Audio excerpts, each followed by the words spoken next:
Anim ang patay habang isang nawawala sa Antipolo City dahil sa pananalasa ng bagyong Enteng at Habagat.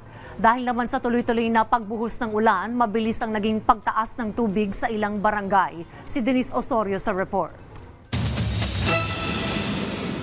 Mistulang dagat na ang ilang bahagi ng Antipolo, Rizal sa paghahambalos ng bagyong Enteng sa Pilipinas. 6 nang nasawi at may isang nawawala ayon kay Antipolo City Disaster Risk Reduction Management Office Chief Relly Bernardo. Due to landslide dito po sa may Sitio Hinapao, which is a landslide prone area. Actually, yung families nito, ma'am, sila po ay mga informal settlers. Dagdag ni Bernardo, matagal na silang pinapalis sa lugar na yon, pero ayaw pa rin nilang makinig sa gobyerno. Ngunit kahit na matitigas ang ulo, tuloy pa rin ang pagtulong ng administrasyon upang hindi na maulit ang ganitong klaseng sakuna. Ayon pa kay Bernardo, mayroon pang isang nawawala dahil sa pagkalunod sa Barangay Santa Cruz. Nakantabay pa rin sila at ongoing ang search and rescue operations.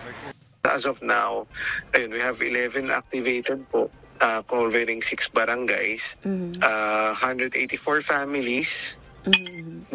Nasa po ito, ma'am, 697 persons or individuals. Kasalukuyang hinihintay pa ng Antipolo CDRRMO ang mga update ng mga barangay. Samantala, sa loob lamang ng 2 oras, abot dibdib na ang tubig baha sa kabaan ng Sumulong Highway sa Barangay Mayamot.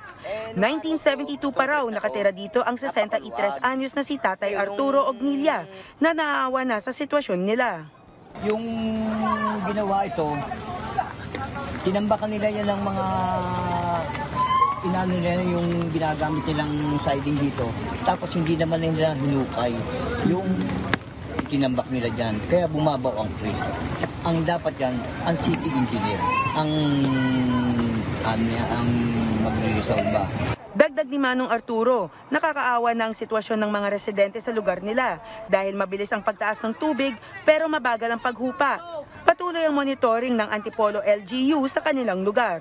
Panawagan ng Antipolo CDRRMO, makinig sa mga babala at sumunod sa mga safety advisories. Denise Osorio, para sa Pambansang TV, sa Bagong Pilipinas.